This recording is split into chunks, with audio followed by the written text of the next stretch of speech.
방문해 주셔서 감사합니다. 오늘 여러분들에게 소개를 드리고 싶은 책은 이 빅터 프랭클 박사의 죽음의 수용소에서 라는 책입니다. 이 책을 어떻게 알게 됐냐면 제가 읽는 많은 책들에 그런 저자들이 항상 추천하는 책들이 있어요.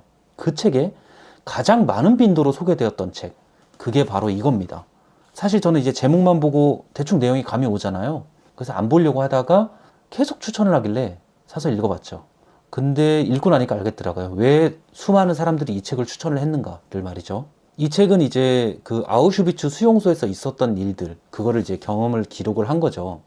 사실 첫날 입소부터 조금 강렬합니다. 수많은 사람들이 수용소에 도착을 하죠. 그 수용소 안에 있던 감독관이 손짓으로 얘기합니다. 오른쪽, 왼쪽. 이 손짓이 바로 사람들의 삶과 죽음을 가르는 손짓인 거죠. 첫날 도착한 사람들 중에 약 90%가 죽임을 당합니다. 그리고 남은 10% 안에 이 빅터 프랭클 박사가 있는 거죠. 아우슈비츠 수용소는 굉장히 악명이 높은 수용소예요. 인간의 기본적인 인권이 아예 그냥 깡그리 무시되는 곳이죠. 수용소 내에 살인용 오븐이 있고 화장터가 있고 가스실이 있고 거기서 수많은 사람들이 죽어나가는 거죠. 여기서 느끼는 사람들의 감정 변화는 어떤가? 이 사람은 이제 정신과 의사이기 때문에 이런 것들을 주의 깊게 본 거죠. 사람들의 감정 변화는 크게 3단계로 나눌 수 있다고 합니다. 처음에 도착했을 때 절망, 그 다음에 무감각, 그리고 해방 이후에 후유증, 그리고 마지막으로는 이거에 대해 얘기합니다. 이렇게 절망 속에서도 내가 버티고 희망을 가지고 살아남는 사람들은 과연 어떤 사람들인가? 라는 거에 대해서 이 사람은 학문적으로 접근을 한 거죠. 그럼 이 사람들이 겪는 감정 변화를 하나하나 말씀드릴게요. 첫 번째가 절망입니다. 수용소에 도착하고 나서는 강제 노역을 하게 되죠. 매일 주어지는 건 하루에 한 끼, 묽은 수프 조금하고 조그만 빵 한 조각. 이게 하루 식사량의 전부입니다. 어떤 느낌이 느껴지냐면 몸에서 나의 모든 지방이 사라지고 근육도 사라지고 뼈에 살가죽이 달라붙고 살이 점점 빠지는 동안 우리 몸이 자기 자신을 먹어치우는 듯한 그런 느낌이 든다고 합니다. 일상적인 매질과 폭력이 있고요. 이유는 없습니다. 예로 든 게 이런 게 있어요. 노동을 하고 있는데 감시병이 와서 그냥 무표정한 얼굴로 그냥 주위에 있는 조약돌을 집어서 그냥 던지는 거예요. 어떤 의미도 없습니다. 그냥 가축한테 돌을 던지듯 벌레한테 돌을 던지듯 그냥 무표정하게 던지는 거예요. 인간의 기본적인 존엄성이 완벽하게 짓밟히는 곳이죠. 이런 환경 속에서 희망은 보이지 않습니다. 언제 나갈 수 있을지 몰라요. 사람들은 어떨까요? 깊은 절망을 느끼게 되죠. 그래서 이 수용소에 도착한 사람들이 맨 처음 느끼는 감정은 바로 절망입니다. 헤어나올 수 없는 절망이죠.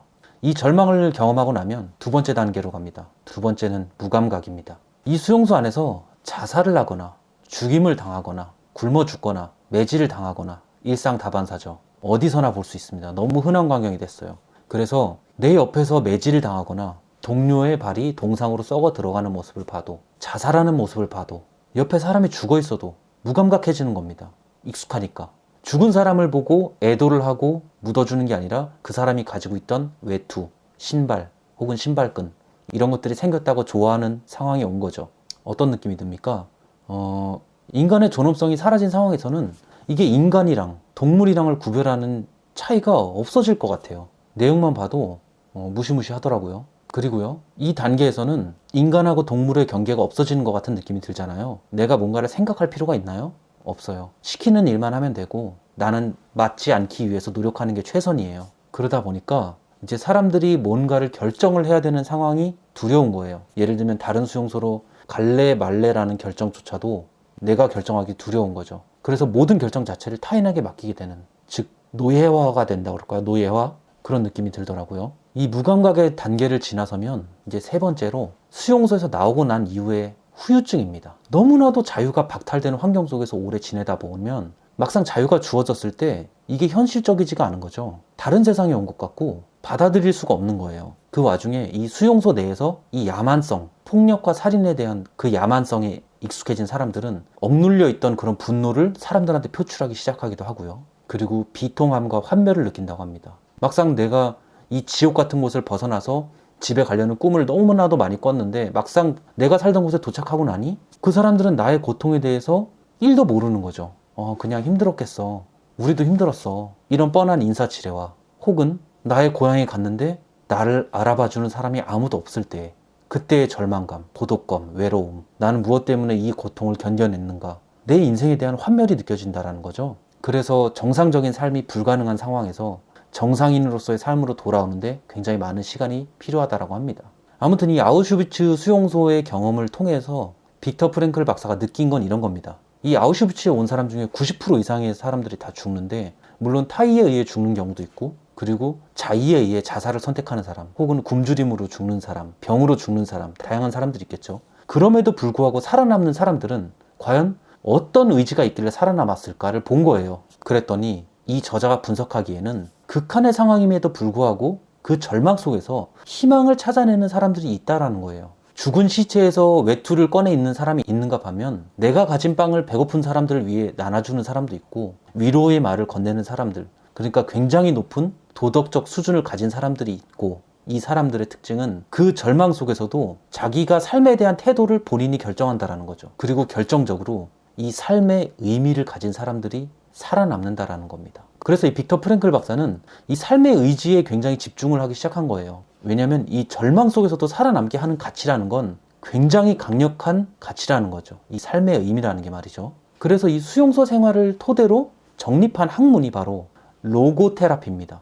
로고테라피는 그냥 단순하게 말하면 삶의 의미를 찾기 위한 치료법이라고 보면 돼요. 이 로고테라피에서 말하는 삶의 의지를 찾는 방법은 세 가지가 있다고 합니다. 첫 번째는 무엇인가를 창조하거나 어떤 일을 함으로써, 그러니까 이런 거죠.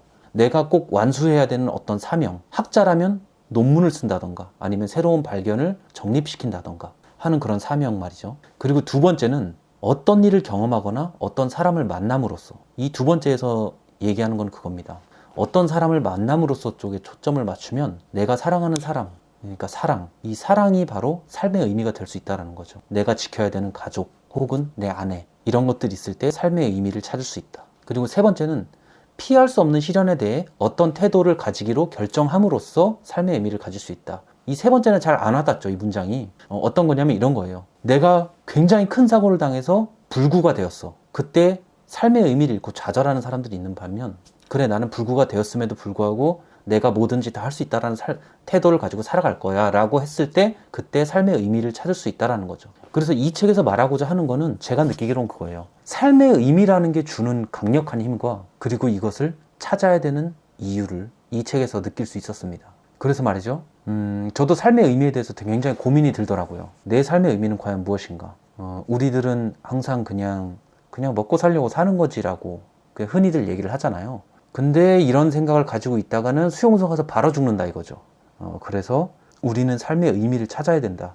왜냐? 앞으로 내가 겪을 많은 시련들을 극복하기 위해서, 그리고 내 삶을 행복하게 만들기 위해서 말이죠. 저한테는 굉장히 좀 의미가 있는 책이라고 생각이 들더라고요. 여러분들도 시간 나시면 한번 읽어보시면 좋을 것 같아요. 역시 사람들이 추천하는 데는 또 다 이유가 있어요. 그럼 오늘 영상은 여기까지고요. 행복한 하루 되시고요. 시청해주셔서 감사합니다. 이거는 책에 있었던 내용인데 이런 게 있어요. 이 저자가 굉장히 절망적이고 극한적인 상황에서 잠시나마 행복감을 느낄 수 있게 만들었던 건 바로 아내에 대한 생각이었다고 합니다. 내가 굉장히 지쳐있고 힘든 상황에서 아내를 생각하고 아내와의 추억을 떠올리는 것만으로도 행복감을 느낄 수 있었다고 해요. 그래서 이 저자가 느낀 건, 야, 이런 절망 속에서도 행복감을 찾을 수가 있구나. 사랑이란 참 강력한 힘을 지닌 가치구나 라고 생각을 했대요. 여러분들은 다 그런 사랑을 하고 계신가요? 한번 생각해 볼 문제라고 생각이 드네요. 그럼 진짜로 다음에 뵙겠습니다.